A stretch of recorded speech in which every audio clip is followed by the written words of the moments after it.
Hello and welcome to Network. My name is Phumelele Zondi with your technology and social media news. We have been on SABC Network on Facebook, X and Instagram for the last 10 years and 7 months of this program. But this is the end. This is the final installment. It has become the longest running program on the SABC News channel and the premier tech show in South Africa. In this final installment, we look back at the evolution of smartphones, the changes that have taken place in the tech sector. We also find out about some of those South African startups that we've highlighted in this program.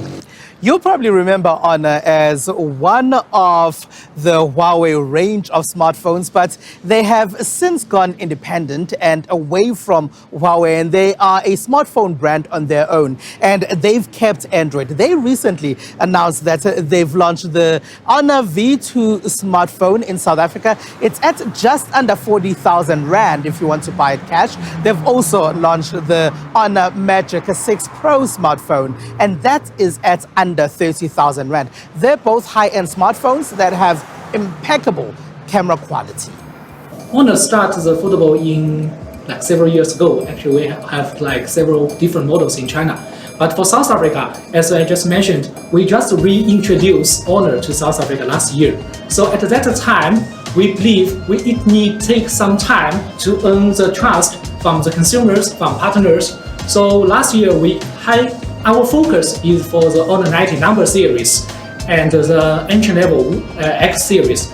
At this time, we believe we have some kind of foundations and the trust from consumer already. So it is time for us to introduce the flagship models into South Africa.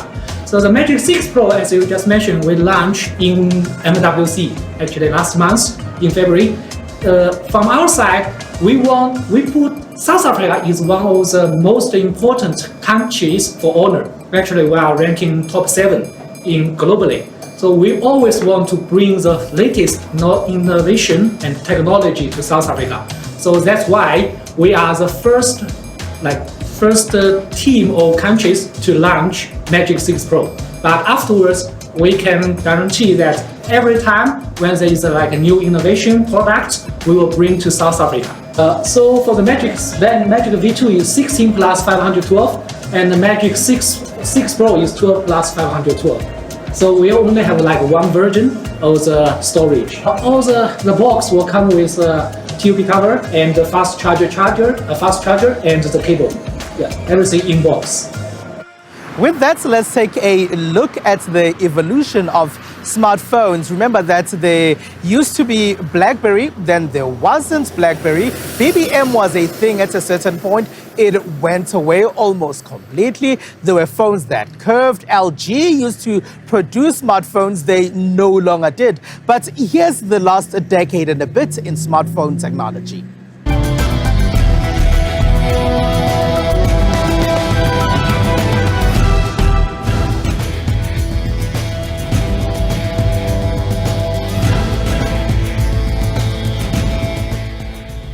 Hello and welcome to Network. My name is Phumelele Zondi. As we bid farewell to Network, we take a nostalgic journey through the last decade of technological advancements, particularly in the realm of smartphones.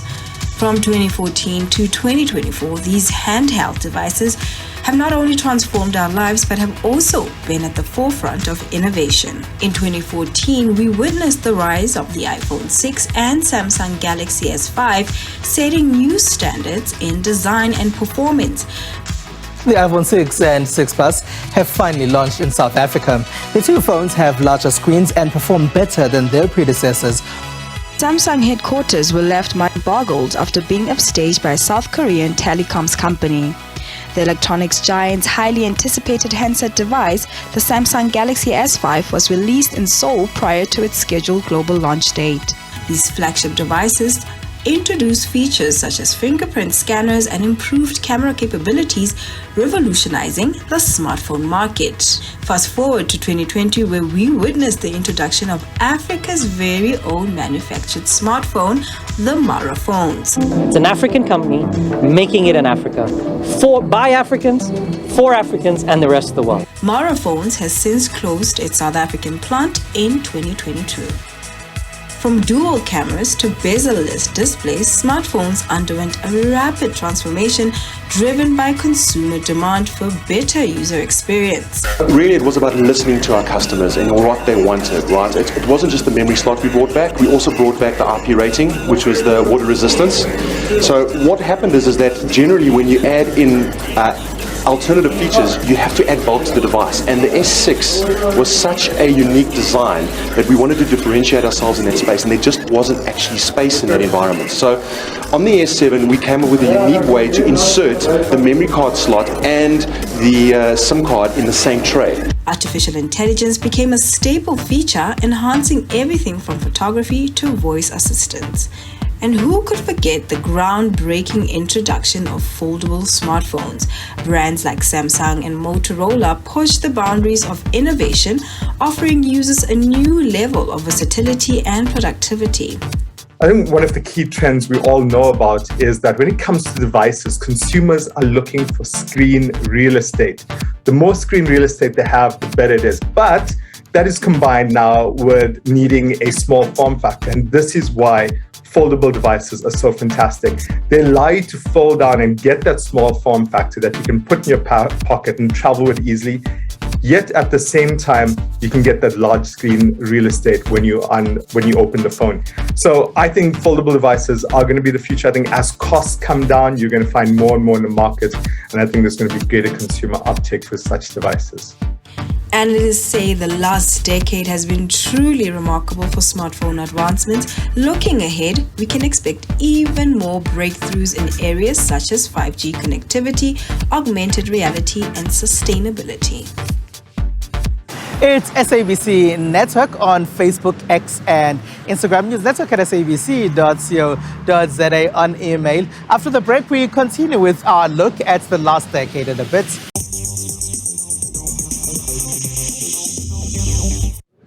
The South African startup sector has been a big part of what we've been telling you about here on Network. We went to find some of those that we've had here in the last decade or so, and this is what has been happening in the South African startup community. As the show comes to an end, we are reflecting on some of the tech startups that have come in and changed how we do our day-to-day life. When COVID-19 hit the world in 2020, it forced people to rethink how we get health help. This gave birth to some of these health startups. Cure Medical then introduced the technology-enabled hospital at home, which allows us to provide hospital-level care to patients from the comfort of their own home. So we are bringing back that model. And so we've got technology that allows us to provide real-time monitoring. As you would monitor patients in high care or in the hospital, we have got a patch, and I'll share that with you alongside other technology. One of the solutions that are tech-based, we've developed in-house as Shout. It's called Tommy, which is effectively a friend. We call that chatbot. It's a GPV support chatbot that is available in 4 South African languages, isiZulu, isiXhosa, Setswana, as well as English. The Iris and Afritex GBV apps enable sending alerts by a simple touch on your smartphone or by shaking it. The e-hailing industry has grown year in and out. The industry has faced many challenges, some of them being safety and crime. These e-hailing startups have attempted to resolve some of the challenges. Customers across the country will begin to see custom electric delivery vehicles from Everelectric delivering their Woolies packages, with the EV vans hitting the road in Rosebank, Sandton, and Centurion, among other suburbs in Gauteng. Hi, it's an e-hailing mobile app where you can, it connects drivers with passengers who want to request rides to their desired destination. So it's designed for drivers who want to make a living out of driving passengers to their desired locations. The digital age is fundamentally driven by technology. Innovations like artificial intelligence and machine learning, among others, continues to shape our lives. These companies created this technology to take over the space of AI. So Shule AI is really trying to digitize critical infrastructure help infrastructure operators to be efficient, reduce risk, reduce incidents like theft, vandalism, be able to respond in a timeless manner, be able to prevent anything from those critical infrastructures from shutting down. I am the creator and founder of Receptor, a digital resist platform. There's basically two problems that I found in the industry. One is a lot of people, when they go to buy from the shops, they get the receipt and most of them throw it away before they even, leave the exit of the store. So one problem that I was thinking of solving is going paperless. Wearable devices have taken over our lives and are part of the fashion statement. These startups have created some futuristic wearables. We are a Soweto-based company that focuses on wearable technology. That includes the likes of products like smartwatches, wireless earphones, smart glasses, and related software services. The digital era we are in is a dynamic period marked by technological advancements, increased access to knowledge, and the need for adaptability. Network may be coming to an end, but technology innovators will not slow down or stop. A lot of changes have taken place in the last decade and a bit in the tech sector, from wearable technology to driverless vehicles to smart cities to AI technology, and even whether we are safe when we are using these devices. Some people even have homes with lights they can turn on and switch off whether they're at home or not. It's fascinating to reflect on the innovations that have changed our world and to attempt to foresee what the future may have in store for us as technology develops at an unprecedented rate. Early 1800s, the Industrial Revolution begins. It brought about the introduction of machines and technology that allowed for mass production, leading to significant advancements in manufacturing, transportation, and communication. Mobile phones have been in development since the late 60s and throughout the 70s. Back in 1984, it would have been hard to believe that mobile phones would evolve so much and provide us with so many services. Since then, smartphones have transformed from a simple means of communication into an extension for our wallet, our ID, our health records, our car keys, or for checking emails. 1901, the first transatlantic radio transmission is sent. The ability to transmit signals wirelessly across great distances opened up new possibilities for communication and paved the way for modern radio and television. 1969, the first message is sent over the internet. The birth of the internet enabled rapid communication and information sharing on a global scale, transforming the way we live and work. Over the years, AI has evolved significantly, moving from rule-based systems to more advanced machine learning algorithms. The evolution of AI can be attributed to advancements in computing power, the availability of vast amounts of data, and breakthrough in algorithm development. Mankind has been dreaming of electric cars for decades or even centuries. As the 20th century progressed, electric vehicles faced many technical challenges and competition from rapidly improving internal combustion engines. However, in recent decades, the resurgence of environmental concerns and the search for more sustainable alternatives has revived interest in electric vehicles. In the last decade and a bit, we've realized that cybersecurity has become a huge problem in South Africa and the rest of the world. Here at home, it's affected our port system. It has affected government structures. It's even affected the government and the private sector as well. We always need to ensure that we keep ourselves safe. Tuesday, 6th February was Safer Internet Day. The day's aim is to raise awareness of a safer and better internet for all, especially for children. In celebration of the day, Impact Amplifier launched a resource hub called Africa Online Safety Platform, dedicated to online safety for all in the African continent. We really wanted to launch on Safer Internet Day because Africa has kind of not been included in a way that we feel is appropriate. So this platform is really trying to shine a highlight on actually Africa as a continent is very poorly understood from an online safety perspective.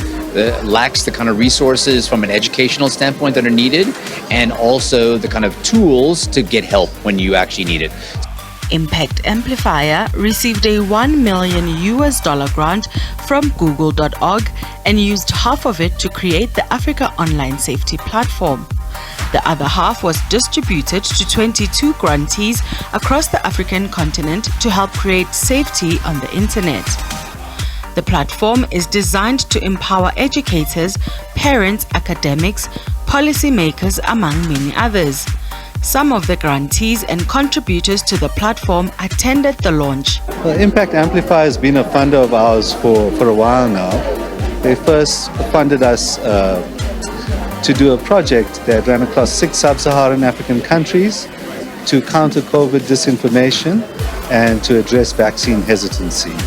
And now they're funding us to do a project to develop an app which will connect communities to each other so that we can grow active citizenry, self-help, and get more sharing going amongst the citizenry in terms of providing help to each other between communities directly without government actually being involved. As Childline Kenya, and that we run the platform for children to call in for support, the Child Helpline 116 in Kenya, then we will be present to provide the counselors who work with the child from the time the case is reported all the way through the judicial justice system for them to be assisted. We're one of the beneficiaries of the fund.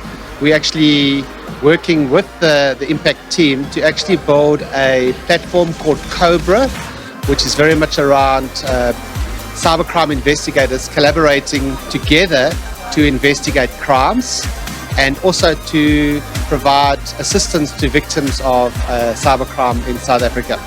Google says it's important to make sure people are safe while on the internet. We've been in partnership with an organization called Impact Amplifier, and they've curated this platform for us. So we're really excited that we are now taking on serious challenges that affect online safety, such as cyberbullying, cybersecurity, online harassment, financial scams. There's all these things that are happening on the internet. So we have a responsibility as social actors to come together and really increase the level of safety online. The Africa Online Safety Platform intends to empower Africans with the knowledge and resources they need to understand the complexity of internet safety and to navigate the digital world safely. It also wants to give people a platform to seek restitution should they be a victim of cybercrime.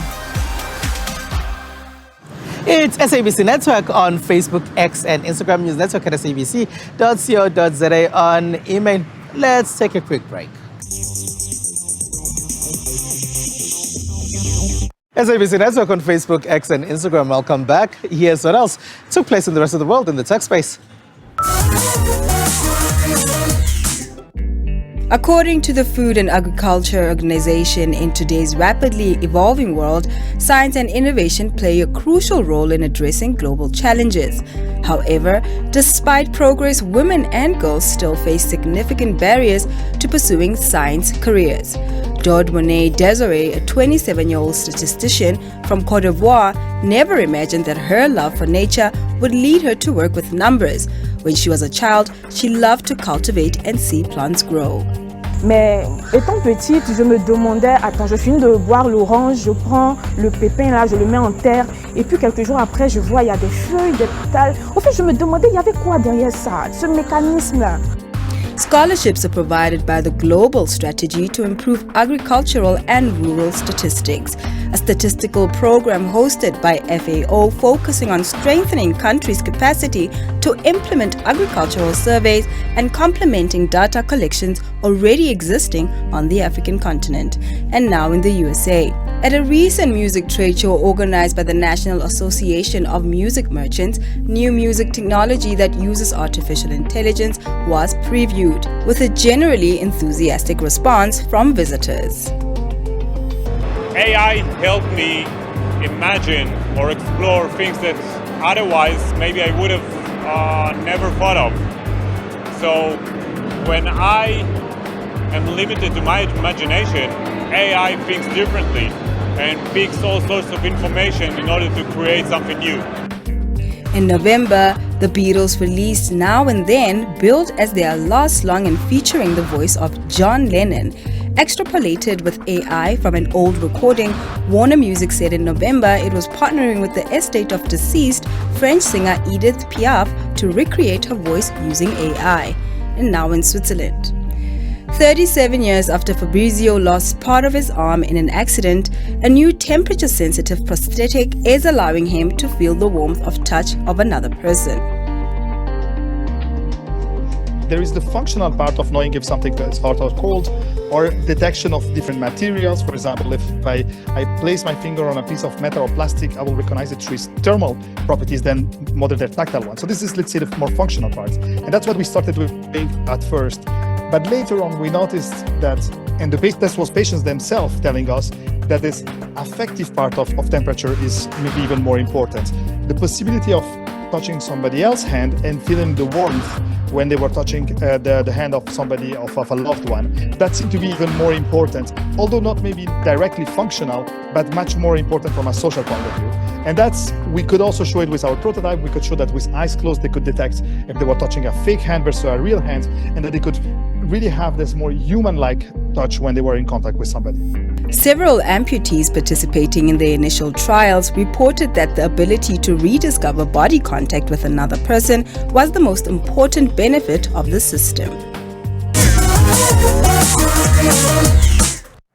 All right, and that's it. That's the final installment of Network Ever. It's been a great 10 years and 7 months. And thank you very much for being part of this journey with us. We started before the fourth industrial revolution became a buzzword. It eventually did become a buzzword. We will meet on social media and other platforms. For me, Spumelele Zondi and the rest of the Network team, it's a final goodbye.